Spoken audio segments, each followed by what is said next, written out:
প্রিয় দুষ্টমণিরা, কেমন আছো সবাই? আশা করছি সবাই অনেক ভালো আছো। চলো আজ আমি পঞ্চম শ্রেণীর 11 অধ্যায়ের আবহাওয়া জলবায়ু বিষয়ে আজকে আমরা জানব। আজকে আমাদের মূল বিষয়গুলো থাকবে আবহাওয়া ও জলবায়ু কি, আবহাওয়া ও জলবায়ুর মধ্যকার সম্পর্ক, বায়ুচাপ, বায়ুপ্রবাহ, উচ্চচাপ অঞ্চল ও নিম্নচাপ অঞ্চল। চলো শুরু করা যাক।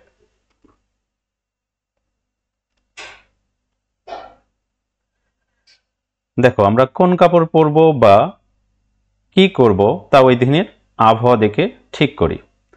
কোন কাপড় পরবো, দেখো যদি রৌদ্রোজ্জ্বল আবহাওয়া হয় তাহলে আমরা চেষ্টা করি যে কাপড়গুলো পরলে আমরা আরামদায়ক ফিল করব, অর্থাৎ গরম কম লাগবে সেই ধরনের কাপড় পরা। যদি আবহাওয়াটা শীতের আবহাওয়া হয় তাহলে অবশ্যই আমরা জ্যাকেট পরবো বা উষ্ণ জাতীয় কাপড়গুলো পরবো যাতে আমাদের শরীরটা উষ্ণ থাকে। যদি বৃষ্টি ভেজা এরকম আবহাওয়া হয় তাহলে আমরা রেইনকোট পরবো বা ছাতা নিয়ে বের হব।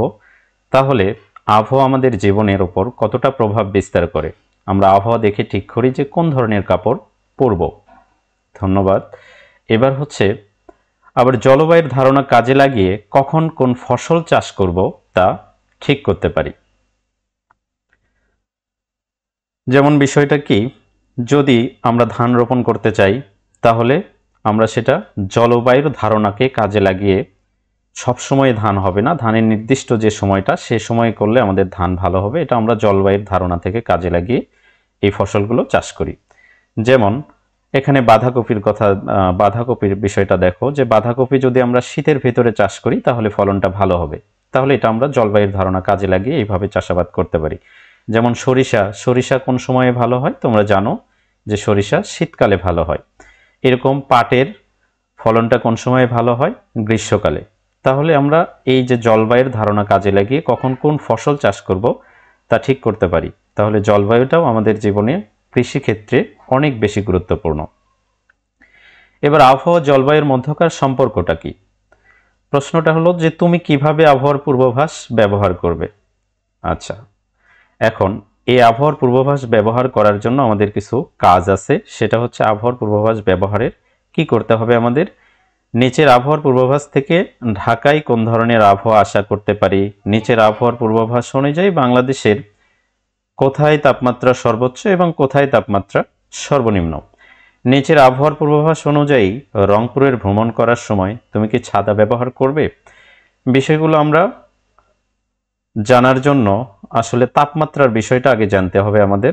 দেখো, কম তাপমাত্রা হচ্ছে ভোরবেলা বা শীতকালে যে সূর্য কম থাকে এই সময়ে 10 থেকে 20 ডিগ্রি সেলসিয়াস তাপমাত্রা, এটা হচ্ছে ঠান্ডা লাগে। 10 থেকে 20 ডিগ্রি সেলসিয়াস তাপমাত্রাটা আসলে ঠান্ডা লাগে, কুয়াশা থাকে বা হালকা শীত থাকে। এই বিষয়টা আমরা বুঝলে বাকি বিষয়গুলো খুব সুন্দর করে বুঝতে পারবো। তাহলে কম তাপমাত্রা 10 থেকে 20 ডিগ্রি সেলসিয়াস তাপমাত্রাকে আমরা কম তাপমাত্রা ধরি, যে সময়ে ঠান্ডা লাগে বা হালকা শীত থাকে। স্বাভাবিক তাপমাত্রা এটা হচ্ছে সকাল বা বিকেলের দিকে সূর্যের আলো মাঝামাঝি থাকে, সাধারণত 21 ডিগ্রি থেকে 30 ডিগ্রি সেলসিয়াস তাপমাত্রা, এটা আমরা ধরি হচ্ছে স্বাভাবিক তাপমাত্রা। তখন আবহাওয়া আরামদায়ক, গরম বা ঠান্ডা বেশি থাকে না। তাহলে বেশি তাপমাত্রা কি, দুপুরের সূর্য মাথার উপরে যখন থাকে তখন বেশি তাপমাত্রা, এটা সাধারণত 31 থেকে 40 ডিগ্রি সেলসিয়াস বা তার বেশি। তখন প্রচন্ড গরম লাগে, ঘাম হয়, গ্রীষ্মকালের মতো অবস্থা। তাহলে আমরা এখান থেকে তিনটা বিষয় জানতে পারি। 10 থেকে 20 ডিগ্রি সেলসিয়াস তাপমাত্রাকে আমরা কম তাপমাত্রা, 21 থেকে 30 ডিগ্রি সেলসিয়াসকে আমরা স্বাভাবিক তাপমাত্রা বা আরামদায়ক তাপমাত্রা, এবং 30-এর ওপরে 31 থেকে 40 ডিগ্রি সেলসিয়াস তাপমাত্রা বা তার বেশিকে আমরা একটু প্রচন্ড গরম লাগার এরকম একটা তাপমাত্রা হিসেবে চিহ্নিত করতে পারি। অর্থাৎ আমরা এইভাবে, আমাদের যদি একটা থার্মোমিটার থাকে তাহলে এইভাবে আমরা 10 থেকে 20-এর মধ্যে স্বাভাবিক, 21 থেকে 30-এর মধ্যে আরামদায়ক এবং 31 থেকে 40-এর মধ্যে বা তার উপরে এগুলো বেশি, মানে প্রচন্ড গরম লাগার মতো আবহাওয়া। এখন আমরা প্রশ্নে যে বিষয়গুলো বলা হয়েছিল সে বিষয়গুলো দেখি। যে নিচের চিত্র থেকে দেখো, এখানে রংপুরের যে তাপমাত্রাগুলো একটু অস্পষ্ট লাগতেছে, চলো আমরা একটু ভালো করে দেখি। রংপুরের তাপমাত্রা এখানে দেখো বলছে সর্বোচ্চ বাই সর্বনিম্ন তাপমাত্রা, মানে প্রথমটা হচ্ছে আমাদের সর্বোচ্চ তাপমাত্রা, পরেরগুলো সর্বনিম্ন তাপমাত্রা নির্দেশ করে। রংপুরের সর্বোচ্চ তাপমাত্রা 29.4 ডিগ্রি সেলসিয়াস, সর্বনিম্ন হচ্ছে 20.4 ডিগ্রি সেলসিয়াস। রাজশাহীর সর্বোচ্চ তাপমাত্রা হচ্ছে 32.5 ডিগ্রি সেলসিয়াস এবং সর্বনিম্ন হলো 20.4 ডিগ্রি সেলসিয়াস। খুলনার তাপমাত্রা সর্বোচ্চ তাপমাত্রা 30.5 ডিগ্রি সেলসিয়াস, সর্বনিম্ন তাপমাত্রা হচ্ছে 20.5 ডিগ্রি সেলসিয়াস। বরিশালের তাপমাত্রা সর্বোচ্চ তাপমাত্রা 31.3 ডিগ্রি সেলসিয়াস এবং সর্বনিম্ন হচ্ছে 20.6 ডিগ্রি সেলসিয়াস। আমাদের ঢাকার তাপমাত্রা 32 সর্বোচ্চ হলো 32.5 ডিগ্রি সেলসিয়াস এবং সর্বনিম্ন হলো 20.3 ডিগ্রি সেলসিয়াস। সিলেটের তাপমাত্রা দেখি, সর্বোচ্চ 31.4 ডিগ্রি সেলসিয়াস এবং সর্বনিম্ন হলো 19.1 ডিগ্রি সেলসিয়াস। আমাদের চট্টগ্রামের তাপমাত্রা 30.7 ডিগ্রি সেলসিয়াস এবং সর্বনিম্ন হচ্ছে 18.8 ডিগ্রি সেলসিয়াস। আমাদের প্রথম যে প্রশ্নটা ছিল সেটা হচ্ছে যে নিচের আবহাওয়ার পূর্বাভাস থেকে ঢাকায় কোন ধরনের আবহাওয়া আশা করতে পারি। তাহলে ঢাকার আবহাওয়াটা আমরা কি একটু দেখি। এই যে ঢাকার আবহাওয়া 32.5 ডিগ্রি সেলসিয়াস থেকে সর্বোচ্চ হচ্ছে 32.5 ডিগ্রি সেলসিয়াস এবং সর্বনিম্ন হলো 20.3 ডিগ্রি সেলসিয়াস। তাহলে আমরা তাপমাত্রার যে স্কেলটা আমরা জেনে আসলাম সেখান থেকে আমরা জানি যে 20 থেকে 30-এর মধ্যে 21 থেকে 30-এর মধ্যে অর্থাৎ 20-এর পর থেকে 30-এর মধ্যে যে আবহাওয়া সেটা হচ্ছে স্বাভাবিক আবহাওয়া বা আরামদায়ক আবহাওয়া। তাহলে আমরা ঢাকার আবহাওয়াটা কেমন আশা করতে পারি? অবশ্যই আরামদায়ক, খুব বেশি গরম বা শীত লাগবে না। তবে যেহেতু 30-এর ওপরেও একটু আছে, দুপুরবেলা একটু বেশি গরম লাগতে পারে। তো তারপরে দ্বিতীয় নম্বর প্রশ্নটা ছিল যে নিচের আবহাওয়ার পূর্বাভাস অনুযায়ী বাংলাদেশের কোথায় তাপমাত্রা সর্বোচ্চ এবং কোথায় তাপমাত্রা সর্বনিম্ন। আচ্ছা, তাহলে দেখো সর্বোচ্চ তাপমাত্রা আমাদের ঢাকাতে একটা আছে 32.5 ডিগ্রি সেলসিয়াস, আবার সর্বোচ্চ তাপমাত্রা আছে রাজশাহীতে, এখানেও 32.5 ডিগ্রি সেলসিয়াস। তাহলে ঢাকা এবং রাজশাহী দু জায়গাতে আমাদের সর্বোচ্চ তাপমাত্রা রয়েছে। আবার বলা হয়েছে যে কোথায় তাপমাত্রা সর্বনিম্ন। দেখো চট্টগ্রামে সর্বনিম্ন তাপমাত্রা হচ্ছে 18.8 ডিগ্রি সেলসিয়াস। তাহলে আমরা সর্বোচ্চ তাপমাত্রা এবং সর্বনিম্ন তাপমাত্রা সম্পর্কে জানলাম। এরপর 3 নম্বর প্রশ্নটা ছিল যে নিচের আবহাওয়ার পূর্বাভাস অনুযায়ী রংপুরে ভ্রমণ করার সময় তুমি কি ছাতা ব্যবহার করবে। এখন আমরা রংপুরের আগে সর্বোচ্চ এবং সর্বনিম্ন তাপমাত্রাটা দেখি। সর্বোচ্চ তাপমাত্রা হচ্ছে আমাদের 29.4 ডিগ্রি সেলসিয়াস, সর্বনিম্ন হচ্ছে 20.4 ডিগ্রি সেলসিয়াস। তাহলে 20 থেকে যেহেতু 30-এর মধ্যে আছে তাহলে অবশ্যই আরামদায়ক একটা আবহাওয়া থাকবে। তবে যদি বৃষ্টির সম্ভাবনা থাকে, আমরা আবহাওয়ার পূর্বাভাস থেকে জানবো যদি বৃষ্টির সম্ভাবনা থাকে তাহলে আমরা ছাতা ব্যবহার করব। তবে যেহেতু 30 ডিগ্রির নিচে তাপমাত্রা তাই বেশি রৌদ্রোজ্জ্বল হবে না, তাই রোদের কারণে আমাদের ছাতা ব্যবহার করার প্রয়োজন পড়বে না। ধন্যবাদ। আশা করছি বিষয়গুলো তোমরা খুব সুন্দর করে বুঝেছো। এই মানগুলো দেখো আমাদের 2015 সালের ফেব্রুয়ারি মাসের 24 তারিখের একটা আবহাওয়ার পূর্বাভাস, যেখান থেকে আমরা এই যে প্রশ্নের উত্তরগুলো খুঁজলাম এবং খুঁজে বের করলাম। ধন্যবাদ। এবার দেখো এই যে তাপমাত্রার বিষয়টা কিভাবে ঘটে। তাপমাত্রাটা এইভাবে যখন সূর্য ধীরে ধীরে উঠবে তাপমাত্রাটা ধীরে ধীরে বাড়তে থাকবে। যখন সূর্য এইভাবে একদম আমাদের মাথার উপর আসবে, দেখো ধীরে ধীরে যখন সূর্যটা ধীরে ধীরে উঠবে তাপমাত্রা বাড়বে। সূর্য যখন একদম মাথার উপর আসবে তখন আমাদের তাপমাত্রার পরিমাণটা সবচেয়ে বেশি হবে। তোমরা এই স্লাইড থেকে বিষয়টা আরো বেশি ক্লিয়ারভাবে জানতে পেরেছ। এখন আলোচনায় আসি যে বছরের কোন সময়টি বনভোজনের জন্য উপযুক্ত এবং কেন। ওকে, দেখো হালকা শীতকাল বনভোজনের জন্য সবচেয়ে বেশি উপযুক্ত, কারণ এই সময়ে আবহাওয়া ঠান্ডা ও আরামদায়ক থাকে। এই জন্য বনভোজনের সময়টা যদি হালকা শীতকাল হয় সেটা সবচেয়ে উপযুক্ত। এবার বলা হয়েছে যে ফেব্রুয়ারি মাসে বাংলাদেশের আবহাওয়া সাধারণত কেমন থাকে। ফেব্রুয়ারি মাসে আবহাওয়া শীতল ও মনোরম থাকে, মাঝে মাঝে হালকা গরমও পড়ে। তারপরে আমাদের বলা হয়েছে যে আগামী বছরের এপ্রিল মাসের আবহাওয়া কেমন থাকতে পারে তা কিভাবে আগে থেকে অনুমান করা যায়। দেখো জলবায়ুর ধারণা ও আগের বছরের অভিজ্ঞতা থেকে আমরা এপ্রিলের আবহাওয়া অনুমান করতে পারি। তাহলে আমরা পরবর্তীতে যাই।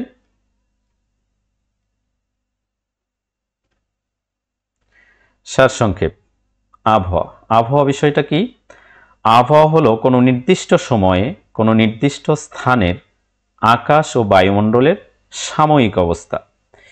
এই জন্যই দেশের বিভিন্ন স্থানের আবহাওয়া দিনের বিভিন্ন সময় ভিন্ন হয়। কোন দিন কোন কাপড় পরব এবং ছুটির দিন কি করব তা ঠিক করতে আমরা আবহাওয়ার পূর্বাভাস ব্যবহার করতে পারি। তাহলে দেখো, আবহাওয়ার দেখে আমরা কি করতে পারি যে কোন দিন কোন ধরনের কাপড় পরব। দেখো, যদি সূর্য ওঠে, তাপমাত্রা থাকে, তাহলে আমরা ছোট কাপড়গুলো পরি সচরাচর। আর যদি বৃষ্টি থাকে আমরা ছাতা নিয়ে বের হই, যদি শীত থাকে তাহলে আমরা শীতের পোশাক পরি। তাহলে আমরা বিষয়টা বুঝলাম যে আবহাওয়া আমাদের জীবনে গুরুত্বপূর্ণ। এরপর আসো জলবায়ু। জলবায়ু হলো কোনো স্থানের বহু বছরের আবহাওয়ার গড় অবস্থা। তাই বছরের কোন সময়ের আবহাওয়া কেমন হতে পারে তা আমরা পূর্ব অভিজ্ঞতা ও জলবায়ুর ধারণা থেকে অনুমান করতে পারি, যদিও আমাদের অনুমান সবসময় সঠিক নাও হতে পারে, কারণ আবহাওয়া সবসময় পরিবর্তনশীল।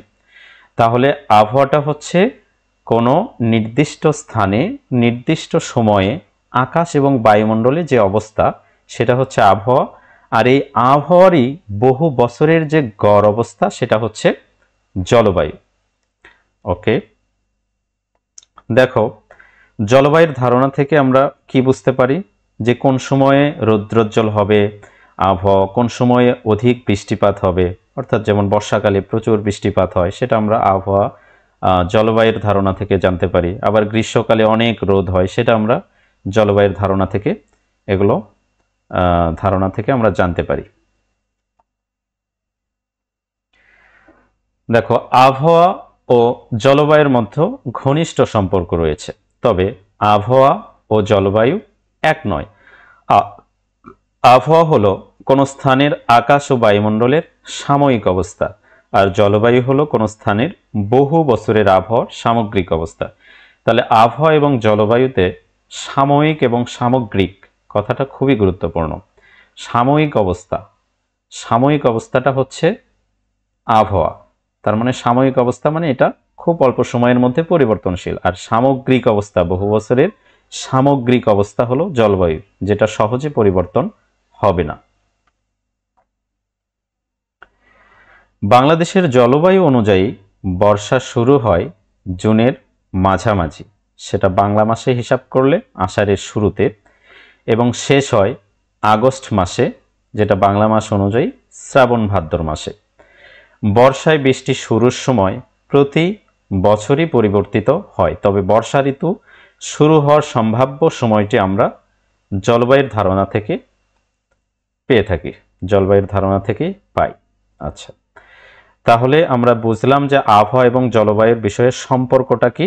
সম্পর্কটা হচ্ছে আবহাওয়া হচ্ছে কোনো স্থানের আকাশ এবং বাতাস বা বায়ুমণ্ডলের সাময়িক অবস্থা, আর জলবায়ুটা হচ্ছে কোনো স্থানের বহু বছরের আবহাওয়ার সামগ্রিক অবস্থা। ওকে, এবার আমরা বায়ুচাপ ও বায়ু প্রবাহ সম্পর্কে জানব। বায়ুচাপ আর বায়ু প্রবাহ।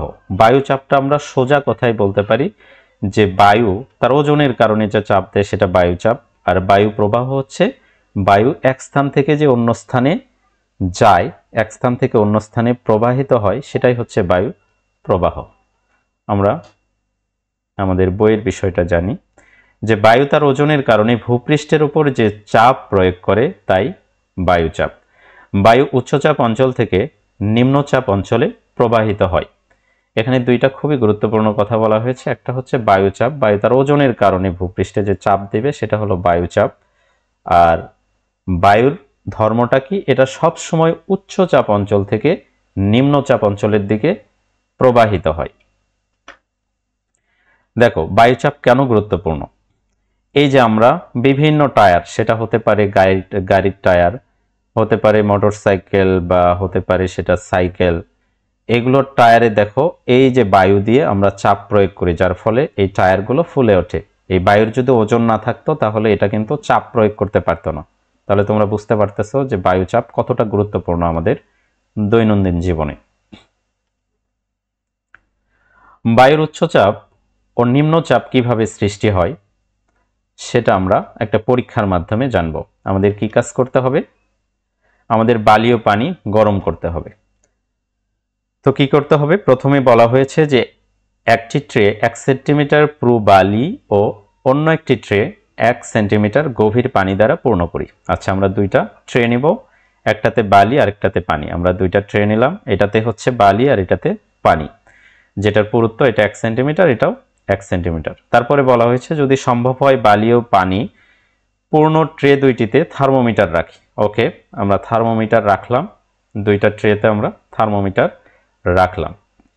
তারপরে বলা হয়েছে বালি ও পানির তাপমাত্রা হাত দিয়ে যাচাই করি। আমরা যদি এভাবে প্রথমে যেহেতু আমরা হাত দিয়ে যদি যাচাই করি, আমরা দুইটার একই ধরনের তাপমাত্রা পাবো। তারপরে আমাদের কি করতে হবে? দেখো, ট্রে দুইটিকে রৌদ্রোজ্জ্বল স্থানে রাখি। আমরা দুইটাতেই থার্মোমিটার দিলাম, এবার দুইটাই কি করলাম? রৌদ্রোজ্জ্বল একটা স্থানে নিয়ে রাখলাম। রাখার পরে কোন ট্রেটি দ্রুত গরম হবে অনুমান করি। আচ্ছা, আমরা অনুমান করলাম, একটু চিন্তা করে আমরা অনুমান করে নিলাম যে কোনটা গরম হতে পারে। এবার 20 থেকে 30 মিনিট পর পুনরায় হাত দিয়ে পানি ও বালির তাপমাত্রা যাচাই করি এবং পূর্বের অনুমান সঠিক কিনা নিশ্চিত হই। আমরা যে অনুমান করেছিলাম সেটার সাথে আমাদের অনুমানটা মিলেছে কিনা সেটা নিশ্চিত হব। সম্ভব যদি হয় তাহলে আমরা থার্মোমিটারের সাহায্যে বালি ও পানির তাপমাত্রা যাচাই করব। দেখো, এক্ষেত্রে যদি আমরা হাত দিয়ে পর্যবেক্ষণ করি সূর্যতে 20 থেকে 30 মিনিট রাখার পরে, তাহলে আমরা বালিটা দেখব যে বেশি গরম লাগছে আর হচ্ছে পানিটা একটু কম গরম মনে হচ্ছে। এটা যদি আমরা থার্মোমিটারে দেখি তাহলে ধরে নিলাম যে আমাদের বালির তাপমাত্রা 30 ডিগ্রি সেলসিয়াস এবং পানির তাপমাত্রা 20 ডিগ্রি সেলসিয়াস। পার্থক্যটা আমরা এভাবে বুঝতে পারি। এবার ট্রে দুইটিকে ঠান্ডা ছায়াযুক্ত স্থানে 1 ঘন্টার মতো রেখে দেব। আচ্ছা, আমরা একটা ঘরের ভিতরে রাখলাম ঠান্ডা ছায়াযুক্ত স্থানে। 1 ঘন্টা রাখার পরে আমরা আবার হাত দিয়ে কি করব? এটার তাপমাত্রাটা বোঝার চেষ্টা করব। এক্ষেত্রে আমরা দেখব যে এই যে বালি বা মাটি এটা তাড়াতাড়ি ঠান্ডা হয়ে গেছে, কিন্তু আমাদের যেটা পানি এটা হালকা গরম আছে। যাই হোক, আমরা পরীক্ষাটা করলাম। এখানে পরীক্ষার বিষয়ে দুইটা সতর্কতা দিয়েছে যে একই তাপমাত্রার জন্য পরীক্ষাটি শুরুর পূর্বে বালি ও পানি শ্রেণীকক্ষে অন্তত পক্ষে 1 দিন রেখে দিতে হবে। তাছাড়া বালি শুকনো হতে হবে। দুইটা শর্ত দিয়েছে যে বালি ও পানির তাপমাত্রা যাতে একই রকম হয় এর জন্য আগেই 1 দিন আগে এটা শ্রেণীকক্ষে রেখে দিতে হবে। আর আরেকটা শর্ত দিয়েছে যে বালুটা অবশ্যই শুকনো হতে হবে, বালিটা ভেজা হওয়া যাবে না। আচ্ছা, আমরা এরকম একটা পরীক্ষা করলাম। পরীক্ষা নিরীক্ষার পরে আমরা এখন সারসংক্ষেপ করব। কি আছে যে সূর্যের আলোতে রাখার পর বালির ট্রেটি পানির ট্রের চেয়ে দ্রুত গরম হয়েছে, আবার ছায়ায় বালির ট্রেটি পানির ট্রে অপেক্ষা দ্রুত ঠান্ডা হয়েছে। এই পরীক্ষা থেকে আমরা এই সিদ্ধান্তে আসতে পারি যে বালি বা মাটি পানি অপেক্ষা দ্রুত গরম বা ঠান্ডা হয়। অর্থাৎ সূর্যের আলোতে মাটি বা বালি এটা দ্রুত গরম হয়, আবার সূর্যের আলো ছাড়া অর্থাৎ তাপমাত্রা ছাড়া স্বাভাবিক তাপমাত্রায় রাখলে এটা আবার দ্রুত ঠান্ডা হয়। এটা আমরা পরীক্ষা থেকে জানতে পারলাম। এবার আমরা উচ্চচাপ এবং নিম্নচাপ বিষয়টা বুঝব। দেখো, দিনে স্থলভাগ জলভাগ থেকে উষ্ণ থাকে। কারণ কি? দিনেতে সূর্য মামা তাপ দিবে, যার ফলে স্থলভাগটা তাড়াতাড়ি উষ্ণ হবে। এই উষ্ণ স্থলভাগ তার ওপরে থাকা বাতাসের উষ্ণতা বৃদ্ধি করবে। স্থলভাগ যদি উষ্ণ হয় তাহলে তার উপরে যে বাতাসের বা বায়ু স্তরটা থাকবে সেটা উষ্ণ বা গরম হবে। হওয়ার ফলে কি হবে যে বায়ু উষ্ণ হলে তা হালকা হয়ে উপরে উঠে যাবে। বায়ুর ধর্মই হচ্ছে যদি সেটা উষ্ণ হয় বা গরম হয় সেটা উপরের দিকে উঠে যায়, ফলে ওই স্থান ফাঁকা হয়ে নিম্নচাপের সৃষ্টি হয়। যখন বায়ুগুলো ওপরের দিকে উঠে যাবে সেই স্থানটা ফাঁকা হয়ে যাবে, আর ফাঁকা হলে সেখানে চাপটা কম থাকবে, খুবই কম চাপ থাকবে, যার ফলে সেখানে নিম্নচাপ সৃষ্টি হয়। অপরদিকে সমুদ্রের ওপরের বায়ু স্থলভাগ থেকে ঠান্ডা হওয়ার কারণে তা ভারী হয়ে নিচে নেমে আসে। এর ফলে কি হয়? এর ফলে সমুদ্রের ওপর বায়ুর চাপ বেড়ে যায়। নিম্নচাপ অঞ্চলের বায়ু হালকা হয়ে যে ওপরে উঠে গেল, এই যে এর ফলে যে সৃষ্ট ফাঁকা স্থান হলো, সেটা পূরণের জন্য এই উচ্চচাপ অঞ্চলের শীতল বায়ু নিম্নচাপ অঞ্চলের দিকে প্রবাহিত হয়। আচ্ছা, এখন রাতের বেলা কি ঘটনা ঘটবে? রাতে তো সূর্য থাকবে না, তার মানে আমাদের স্থলভাগটা বা আমাদের মাটিটা কি হবে? দ্রুত ঠান্ডা হয়ে যাবে। রাতে স্থলভাগ সমুদ্রের তুলনায় কি হবে? ঠান্ডা হয়ে যাবে। ঠান্ডা হওয়ার কারণে তাই তখন স্থলভাগে বায়ুর উচ্চচাপ হবে। যেহেতু স্থলভাগটা ঠান্ডা, তাই স্থলভাগে বায়ুটা বেশি চাপ দেবে, তার মানে উচ্চচাপ সৃষ্টি হবে। আর সমুদ্র যেহেতু আমাদের স্থলভাগের চেয়ে উষ্ণ থাকবে, তাই সেখানে বায়ুগুলো উপরে ওঠার কারণে সমুদ্রে নিম্নচাপের সৃষ্টি হবে। ওকে, বিষয়টা আমরা আরো সুন্দর করে বোঝার জন্য চিত্রের মাধ্যমে আরো সুন্দর করে দেখি যে দিনের বেলা কিভাবে উচ্চচাপ নিম্নচাপ গঠন হয়। সেটা হচ্ছে দিনের বেলা এই যে ভূপৃষ্ঠ তাড়াতাড়ি গরম হবে, যখন সূর্য তাপ দেবে তখন পানির চেয়ে ভূপৃষ্ঠ তাড়াতাড়ি গরম হবে। ফলে কি হবে? এই যে ভূপৃষ্ঠ সংলগ্ন যে বায়ুগুলো সেগুলো হালকা হয়ে উপরের দিকে যাবে, যার ফলে কি হবে? ভূপৃষ্ঠে একটা ফাঁকা স্থান তৈরি হবে, আর ফাঁকা স্থান তৈরি হলে সেখানে নিম্নচাপ সৃষ্টি হবে। এভাবে দিনের বেলায় ভূপৃষ্ঠে নিম্নচাপ তৈরি হয়। অপরদিকে সমুদ্রে কি হবে? উচ্চচাপ তৈরি হবে। যেহেতু সমুদ্রের পানি হালকা ভারী থাকবে, একটু ঠান্ডা থাকবে, তাই সেখানে উচ্চচাপ সৃষ্টি হবে। এই কারণে কি হবে? এই কারণে আমাদের দিনের বেলায় এই যে সমুদ্র থেকে ঠান্ডা বাতাসগুলো আমাদের ভূপৃষ্ঠের দিকে প্রবাহিত হবে।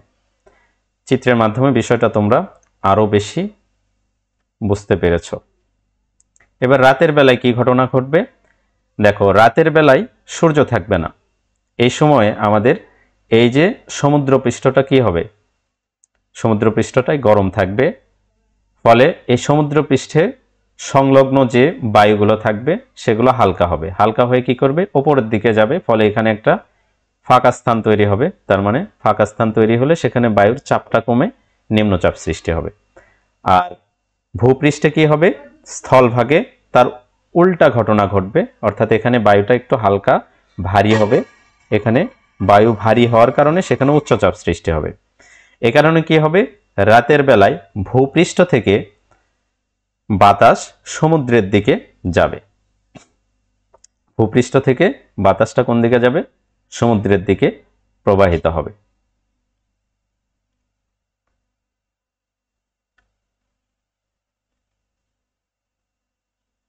ওকে, এরপরে বাংলাদেশে বর্ষাকালে কি হয়? দেখো, বাংলাদেশে বর্ষাকালে দক্ষিণ পশ্চিম মৌসুমী বায়ু এবং শীতকালে উত্তর পূর্ব মৌসুমী বায়ু প্রবাহিত হয়। বর্ষাকালে অর্থাৎ জুন থেকে আগস্ট মাসে, বর্ষাকালটা কোন সময়ে? ইংরেজি জুন থেকে আগস্ট মাসে বাংলাদেশের স্থলভাগ বঙ্গোপসাগরের চেয়ে উষ্ণ থাকে। শীতকালে কি হয়? শীতকালে অর্থাৎ ডিসেম্বর থেকে ফেব্রুয়ারি পর্যন্ত বাংলাদেশের স্থলভাগটা বঙ্গোপসাগর থেকে শীতল থাকে। স্থলভাগ ও জলভাগের তাপমাত্রার এই বিপরীত অবস্থায় বায়ুর উচ্চচাপ ও নিম্নচাপ সৃষ্টি করে, ফলে মৌসুমী বায়ু প্রবাহ সৃষ্টি হয়। তাহলে বর্ষাকালে আমাদের বায়ুটা কোন দিক থেকে আসবে?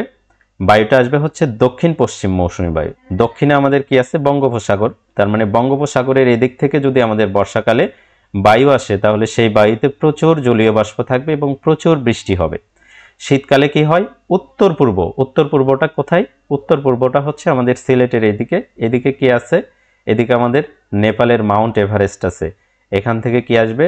হালকা শীতল বায়ু এবং শুষ্ক বায়ুগুলো আসবে, যার ফলে শীতকালের আবহাওয়াটা কি হয়? শীতল হয় এবং শুষ্ক হয়। যাই হোক, বিষয়টা আমরা আরো সুন্দর করে দেখি যে গ্রীষ্মকালে কিভাবে উচ্চচাপ নিম্নচাপ তৈরি হয় সেটা আমরা এই চিত্রের মাধ্যমে আরও ক্লিয়ার হব। দেখো, গ্রীষ্মকালে তাপমাত্রা বেশি থাকবে, ফলে ভূপৃষ্ঠ বেশি গরম হবে, তাই ভূপৃষ্ঠের যে বায়ুস্তর আছে সেটা হালকা হয়ে ওপরের দিকে গিয়ে নিম্নচাপ তৈরি হবে। এখানে নিম্নচাপ অঞ্চল তৈরি হবে, আর পানি পৃষ্ঠে তার উল্টা ঘটনা ঘটবে, অর্থাৎ উচ্চচাপ অঞ্চল তৈরি হবে, যার কারণে এই নিম্নচাপ অঞ্চলের দিকে বায়ুটা প্রবাহিত হবে। শীতকালে কি হবে? শীতকালে সূর্যটা কম আলো দেবে, তাপ দেবে, যার কারণে এই যে আমাদের ভূপৃষ্ঠ বা স্থলভাগ, এটা কি হবে? বেশি শীতল থাকবে আমাদের সমুদ্র পৃষ্ঠের তুলনায়, যার ফলে এখানে উচ্চচাপ অঞ্চল তৈরি হবে, আর আমাদের সমুদ্রে নিম্নচাপ অঞ্চল তৈরি হবে। নিম্নচাপ অঞ্চল তৈরি হলে আমরা জানি যে বায়ুটা ওপরের দিকে চলে যাবে। ওপরের দিকে যাওয়ার ফলে এই যে ফাঁকা স্থানটা হলো, সেটা এই যে আমাদের ভূপৃষ্ঠ থেকে বায়ুটা এসে সেই ফাঁকা স্থানটা পূরণ করবে। তার মানে শীতকালে আমাদের ভূপৃষ্ঠ থেকে সমুদ্রের দিকে বায়ু প্রবাহিত হবে, আর গ্রীষ্মকালে আমাদের বায়ুটা প্রবাহিত হবে সমুদ্র থেকে ভূপৃষ্ঠের দিকে। আমার মনে হয় তোমরা বিষয়গুলো খুব সুন্দর করে চিত্রের মাধ্যমে খুব এনজয় করেছ। যদি ভিডিও থেকে তোমরা কিছু শিখতে পারো তবে অবশ্যই লাইক, কমেন্ট, শেয়ার এবং সাবস্ক্রাইবের মাধ্যমে উৎসাহিত করবে। ধন্যবাদ। পরবর্তীতে এই অধ্যায়ের বাকি বিষয়গুলো নিয়ে আলোচনা হবে। সে পর্যন্ত অবশ্যই ভালো থাকবে। ধন্যবাদ সবাইকে।